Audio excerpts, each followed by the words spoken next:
Bonjour à tous et bienvenue dans mon voyage. Je m'appelle Lucas et durant l'été 2024, j'ai voulu m'offrir une expérience. Une grande marche de 50 jours, tout seul, empruntant le sentier du GR9 sur 1000 km, du Jura jusqu'à la Méditerranée. Ça a été une aventure extraordinaire, de laquelle je ressors transformé à bien des égards, le chemin extérieur ayant été le reflet d'un cheminement intérieur. Pendant cette période particulière, j'ai souhaité adopter une démarche d'immersion quasi totale. J'ai été coupé pendant tout ce temps de toute ma vie quotidienne, ou presque. En revanche, sur les chemins, j'ai beaucoup écrit, et pris un certain nombre de photos aussi. Alors c'est avec joie que je les ai travaillées, pour en fabriquer ce petit film souvenir, témoin de ma randonnée, afin que chacun puisse le ressentir aussi proche de ce que j'ai vécu. Alors plongez avec moi sur les sentiers du GR9. Je vous souhaite un bon visionnage.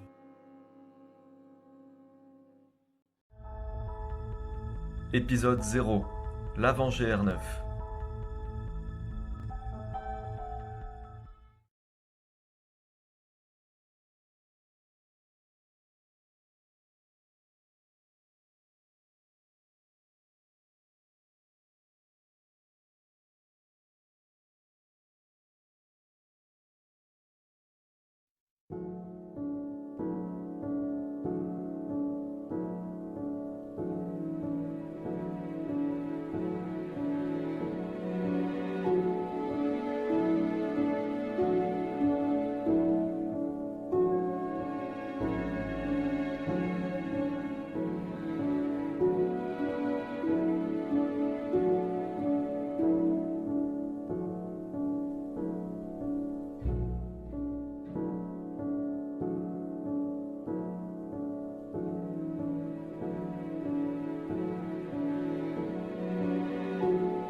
Le GR9. 50 jours de marche reliant Saint-Amour côté Jura et Saint-Tropez côté Méditerranée. Une belle aventure en perspective qui va m'occuper tout l'été. Je ne sais pas trop pourquoi je pars. Ce que je sens, ce sont plusieurs petites graines qui ont germé. Le témoignage de Christophe sur sa traversée des Pyrénées 20 ans plus tôt, puis ces quelques excursions en sortie du confinement où je foulais un bout du GR9. Et puis la période. Avoir autant de temps dans une vie, ainsi que les moyens financiers qui vont avec, ce n'est pas une équation souvent présente pour la plupart d'entre nous. Ça a été le cas pour moi cette année. Je me suis donc dit que si je souhaite vivre une expérience comme celle-ci, c'est le meilleur moment. J'ai le souhait d'effectuer ce grand voyage seul. J'estime que dans un objectif de mieux me connaître, c'est la meilleure façon d'aller à la rencontre de moi-même. D'une part, en étant seul, je n'aurai pas de distraction possible causée par le fait de discuter avec quelqu'un d'autre. Je n'en dessine pas un portrait négatif, mais cela peut être un frein avec une telle intention au départ. Mes pensées auront le monopole chaque jour. Je pourrai les observer comme jamais je n'ai pu le faire auparavant. D'autre part, j'ai envie d'expérimenter la liberté la plus totale concernant le rythme auquel je réaliserai les étapes. Je suis sensible à l'inertie qui peut être vécue lorsque nous sommes plusieurs à marcher. Toujours dans cette idée de connaissance de moi-même, j'aurai l'occasion, en cheminant seul, de m'écouter pleinement quant à ma vitesse de marche, la fréquence de mes pauses, mes temps de contemplation sur un point de vue ou un élément de nature. Je viens également tester une forme de courage en relevant un tel défi. Je pourrais compter uniquement sur moi-même. C'est très particulier. En route, je me ferai souvent la réflexion que, si je décide à tout moment d'arrêter la marche, cela n'impactera absolument personne, sauf moi-même. Je ne pourrai alors compter que sur moi pour aller au bout. Je recevrai bien sûr des soutiens de la part de mes proches tout au long du parcours, mais ceux d'une manière relativement restreinte. Je compte pousser cette mise en solitude le plus loin possible, en me coupant de tout contact avec l'extérieur, incluant ma famille, ma compagne. Mon seul lien sera un canal Telegram, dans lequel je serai seul à pouvoir publier, au rythme d'une fois chaque soir, avec un simple message indiquant mon arrivée au lieu prévu, accompagné de quelques photos de la journée. Seuls 3 bonus se présenteront. William, Marina et Mathilde partageront un bout de route à mes côtés, à divers moments. Je crois que réussir ce chemin jusqu'au bout m'offrira un boost de confiance en moi lorsque je serai face à d'autres défis de la vie. Parlant de défis, cette expérience sera aussi l'occasion de me confronter à certaines peurs que je peux ressentir en nature. Peur que de grosses bêtes apparaissent dans l'idée de me manger, peur également de passer la nuit dans des endroits très denses, dans lesquels je n'ai aucune visibilité et aucun contrôle, dans des forêts par exemple. Pour appuyer cela, j'ai fait le choix de dormir en tente. Cela me permettra de garder une constante chaque soir. J'ai la sensation que ce sera un des éléments qui me portera. Ce ne sera pas l'inconnu 24 heures sur 24. Et puis c'est également beaucoup moins cher que de dormir en gîte chaque soir. Je n'envisage pas de me poser dans des campings, mais plutôt dans des endroits trouvés au gré du parcours, soit en pleine nature, soit dans des villages, au sein de zones sportives ou de bosquets de squares et autres lieux discrets, en étant en accord bien sûr avec la réglementation en vigueur, complexe il faut le dire car changeante selon les zones géographiques. Côté nourriture, je serai dans une alternance de pique-nique froid et de repas en restaurant. J'ai choisi de ne pas manger de pique-nique chaud à cause du matériel que cela nécessite, trop volumineux et lourd.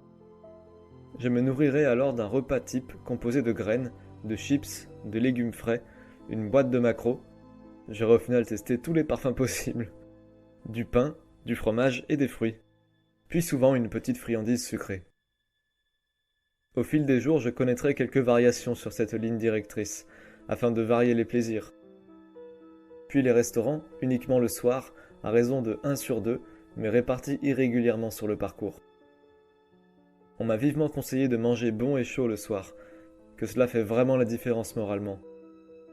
Je confirmerai une fois la marche effectuée, c'est un vrai plus, une motivation pour avancer dans les moments un peu plus difficiles.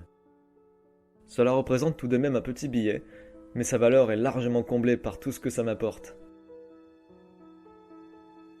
Parlant du budget, j'ai pu chiffrer celui-ci à un total d'environ 2000 €, dont 1250 € consacrés à la nourriture. Le reste de la somme représente les éléments que j'ai achetés pour compléter mon équipement, ainsi que les transports pour me rendre à Saint-Amour, puis pour rentrer de Saint-Tropez, plus les frais d'essence et nourriture relatifs à mes entraînements. En considérant la valeur de tout le matériel que j'avais déjà avant d'avoir idée de cette marche, nous pouvons je pense estimer le total à 3000 €. Cela peut paraître élevé, mais je trouve que c'est relativement abordable pour tout ce que cela offre, sur une durée de presque 2 mois. L'idée de partir fouler ce sentier est née dans mon esprit en fin décembre 2023, soit environ 7 mois avant le jour du grand départ. J'ai d'abord ressenti une pointe d'appréhension, me demandant si j'étais légitime de réaliser un tel voyage, si ce n'était pas insensé, infaisable. Et puis j'ai commencé à calculer, à estimer qu'en effectuant ce parcours de 1000 km en 50 jours, cela ramènerait à 20 km par jour. Cela m'a semblé raisonnable. Alors c'était décidé, j'allais le faire. Dans ma vie habituelle, j'ai tendance à tout prévoir, avec un agenda papier complété par un calendrier à vue très large. Je suis dans une logique de préparer au mieux le futur, de sorte qu'au moment où il se transforme en présent, j'ai simplement à suivre les indications, les horaires, les lieux et les activités. Même si c'est une technique pour éviter le vide, c'est aussi très pratique pour éviter du stress ou de la submersion devant trop de travail qui arriverait d'un coup. Je fonctionne comme ça depuis quelques années et j'aime ça. J'ai donc fait le choix de cette même posture vis-à-vis du GR9. D'abord en cherchant un topo guide sur internet, comme il en existe pourtant de randonnées. Je n'en trouverai pas. Il faut dire que le GR9 est discret, un peu méconnu du public, caché par les remarquables chemins du GR5, la traversée des Alpes, du GR10, la traversée des Pyrénées, du GR20, traversée de la Corse, et du TMB, le Tour du Mont Blanc, et bien sûr, Saint-Jacques-de-Compostelle. Combien de personnes m'auront questionné en route si je marchais sur les chemins de Saint-Jacques? Un jour peut-être, l'expérience doit être tout autre. Enfin, dans tout cela, il n'existait pas de topo guide du GR9 dans sa complétude. J'ai donc pris la décision de m'en créer un moi-même. Ce sera encore mieux, il sera complètement sur mesure, en lien avec mes envies, les infos que je souhaite noter, les lieux d'étape où je souhaite passer la nuit, etc. Ce travail fastidieux m'aura pris 6 bons mois. La version finale aura été prête quelques jours avant le départ. Le tout premier point fut d'abord de fixer ma date de départ, le dimanche 21 juillet, puis d'imaginer chaque étape, définir à quels endroits je dors, tenant en compte de nombreux facteurs. Trouver des endroits qui semblaient adéquats selon les cartes IGN pour dormir en tente, donc du plat ou des villages, faire en sorte qu'il y ait un maximum de nuits à proximité de restaurants, et jauger en fonction des magasins de nourriture disponibles, pour ne pas me retrouver avec une semaine sans pouvoir me ravitailler, tout en respectant la réglementation, parfois stricte sur le bivouac, et en maintenant une moyenne de 20 km par jour. C'était déjà un petit casse-tête, car parfois des restaurants qui m'auraient bien arrangé étaient fermés le jour où je serais passé par là. Je m'en sortirais plutôt bien, avec 25 repas en restaurant sur 49 soirs, et avec des étapes mesurant au minimum 14 km et au maximum 26 km. Étant quelque peu perfectionniste, j'ai passé beaucoup de temps dans l'élaboration d'un maximum de données. Citons par exemple ces deux tableaux, m'offrant une idée de l'intensité de ces deux paramètres en fonction du temps. Ou alors celui-ci, regroupant des infos plus importantes dans une grille globale. J'ai consacré une page à la réglementation des parcs naturels régionaux situés sur le chemin, de façon à être sûr de ce qui est permis ou non, là où je mettrai les pieds et la tente. J'aime beaucoup la lecture sur carte. Voici donc une vue d'ensemble. Elles seront omniprésentes dans le contenu chronologique du guide, avec pour commencer une vision en 8 tronçons principaux. Je les ai représentés en assemblant des centaines de captures d'écran de cartes IGN provenant du site Géoportail, offrant une vue détaillée sur tout le chemin. Malheureusement, j'ai dû en diminuer la qualité pour que le PDF tienne dans mon téléphone, ce qui a rendu la lecture plus difficile. Sur chaque tronçon, j'ai annoté par différents symboles les endroits où je me poserai pour la nuit, les villages traversés, les lieux où je me réapprovisionnerai en nourriture pour un nombre de repas défini, puis toutes les rivières ou fontaines, où il semble y avoir de l'eau. Une vue du relief accompagne ces cartes, me montrant à quoi je dois m'attendre à un instant T du voyage. Puis pour chaque tronçon, une page informative qui récapitule les points importants. J'ai également créé des pages pour chaque jour, offrant une vue plus détaillée. Je récapitule tout ce qu'il y a à savoir. Le nom de l'étape, les kilomètres à faire, comment cela s'inscrit dans le parcours total, la difficulté des kilomètres et du dénivelé, une vue satellite, un aperçu du relief de la journée, une vue en carte IGN avec les indications décrites plus haut, et des informations spécifiques. Au fil des jours, je me remercierai d'avoir passé autant de temps dans la construction de ce guide, d'y avoir mis autant d'exigences, car cela s'est avéré extrêmement confortable, de n'avoir à penser à rien concernant la logistique du voyage, et agréable à lire en plus. Et ce travail m'a apporté un autre avantage. En passant autant de temps à réfléchir et à élaborer tout ça, je connaissais le trajet par cœur, me donnant plus d'assurance une fois lancé dedans. Lors d'une session d'entraînement, je l'ai testé dans des conditions similaires. Un parcours de 2 jours sur le GR46 qui relie Tours à Toulouse, en ligne droite, avec un guide similaire, indiquant les mêmes types d'informations.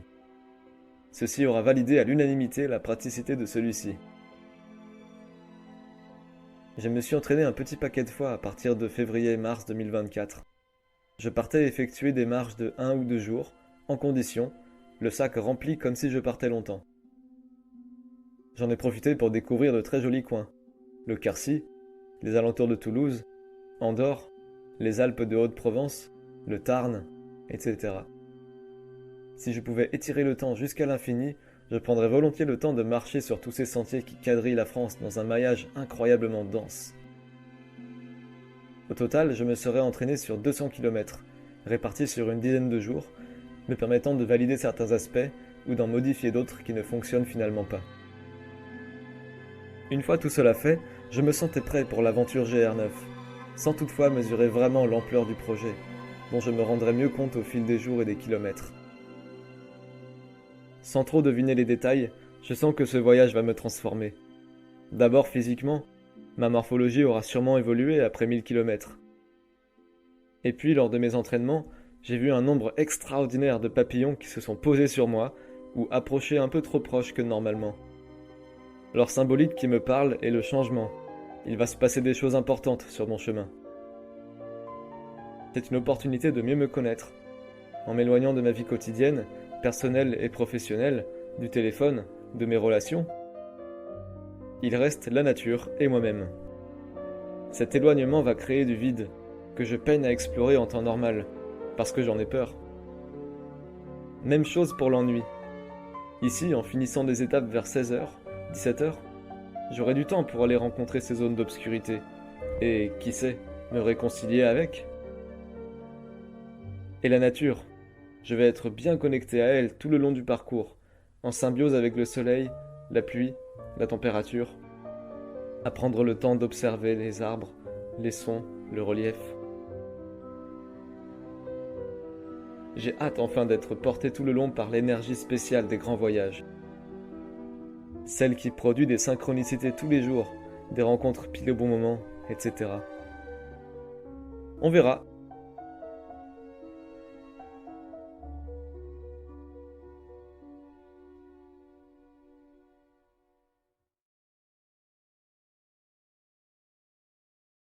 Je propose un petit tour d'horizon de mon matériel, de pourquoi j'ai fait tel ou tel choix, si finalement cela m'a bien servi, etc.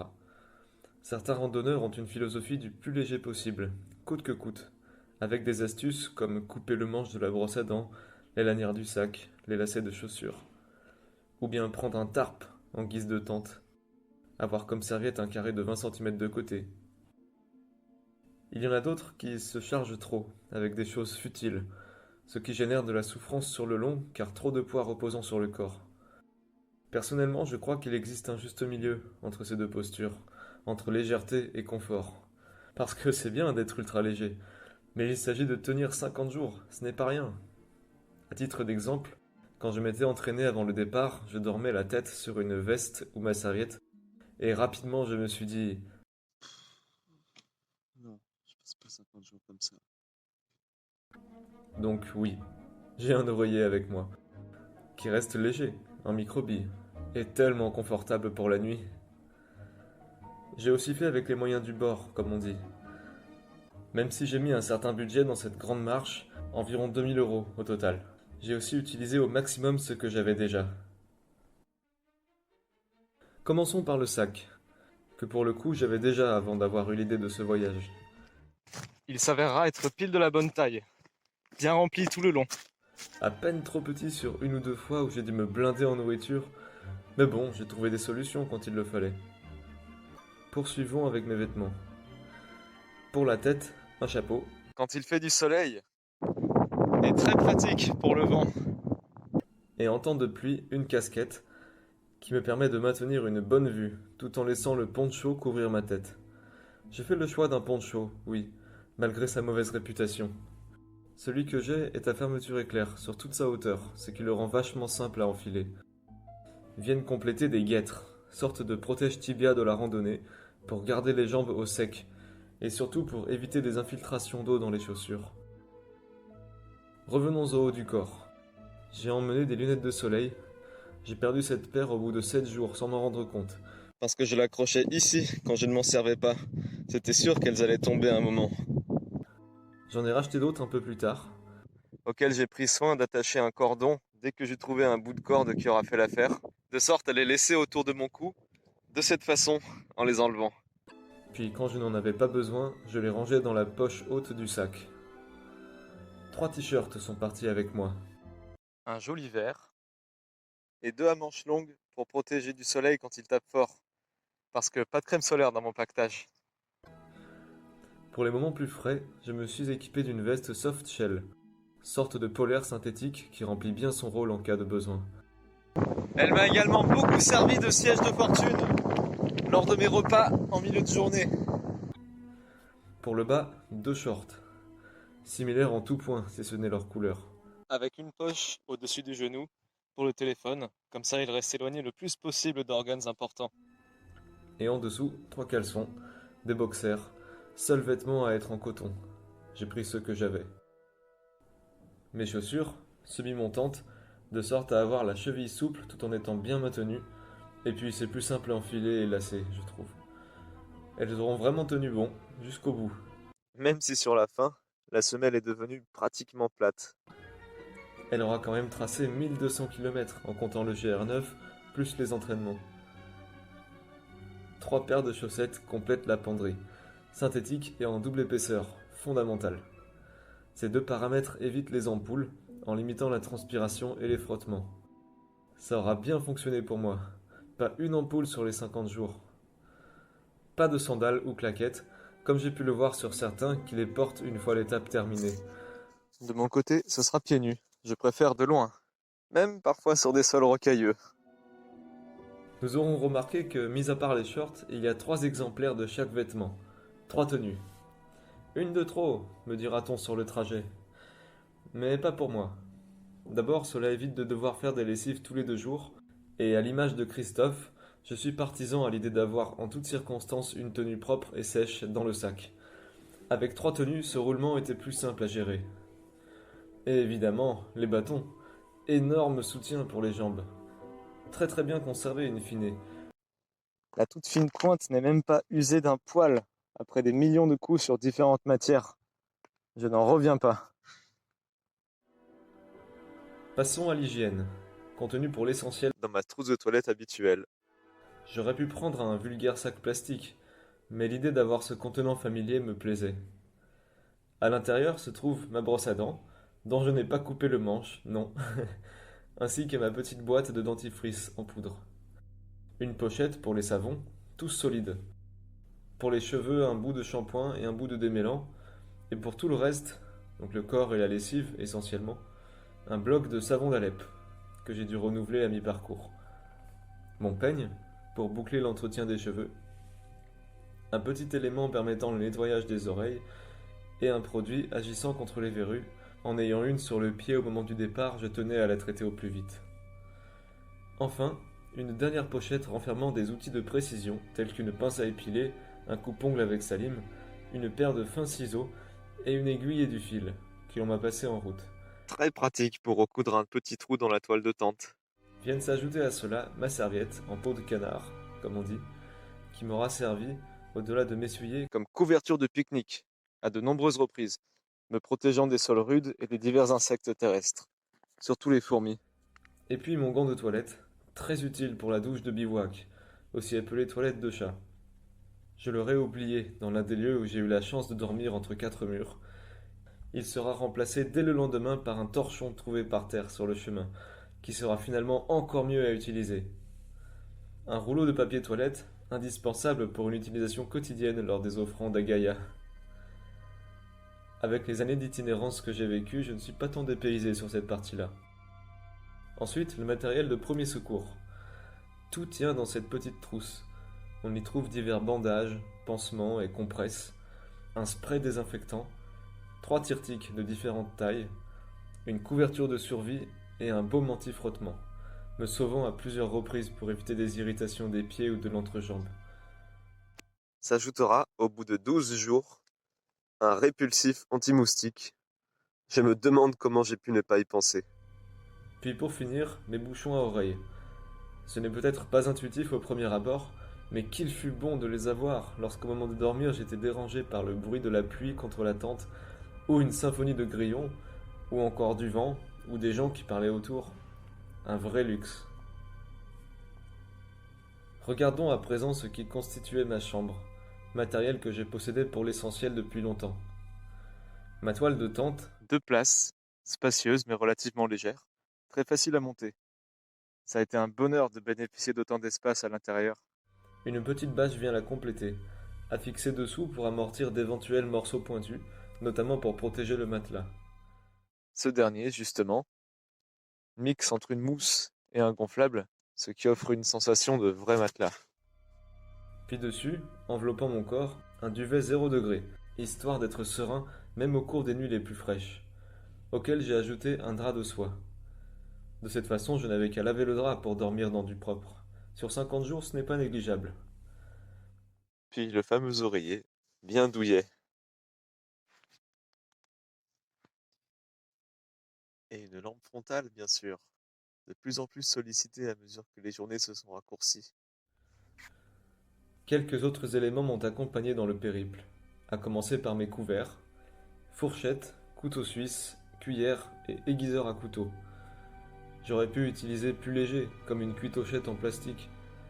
Mais ces couverts voyagent déjà tout le temps à mes côtés. J'y suis habitué. Ma carte bancaire, me permettant de retirer quand j'en avais besoin, je payais quasiment tout en espèces. Je stockais ma monnaie dans cette petite pochette plastique. Un carnet, qui sera suivi par 2 autres, tous complets au 50e jour, ainsi qu'un stylo. J'en trouverai un deuxième sur la route, et les 2 finiront vidés de leur encre. Rejoindront cette pochette quelques talismans que nous découvrirons en route. Ma carte d'identité, ça peut toujours être utile.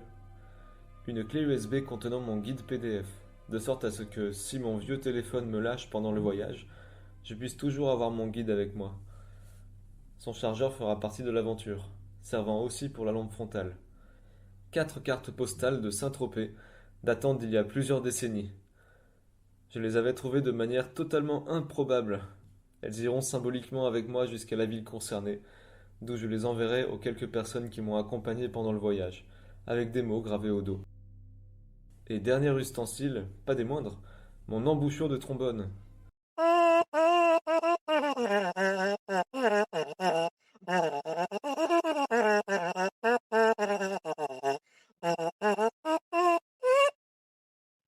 Tout en métal. Elle pèse son poids, mais elle est nécessaire. Je tiens à conserver une pratique régulière de l'instrument, pour éviter une énorme coupure, ce qui impacterait beaucoup ma musculature concernée. Reprenant les tournées à peine 4 jours après la fin, c'était impératif de l'emmener. À défaut d'un vrai trombone, ça assurera l'essentiel. Pour terminer, les contenants. J'ai utilisé 2 types de sacs. Des sacs poubelles, Un pour les vêtements propres, un pour les vêtements sales, et 3 pour la poubelle alimentaire, les uns dans les autres, comme des poupées russes, pour éviter toute propagation d'odeur ou qu'ils se percent. Puis des sacs plastiques transparents de 3 litres, avec fermeture isolante en zip. J'en utiliserai 8 au total.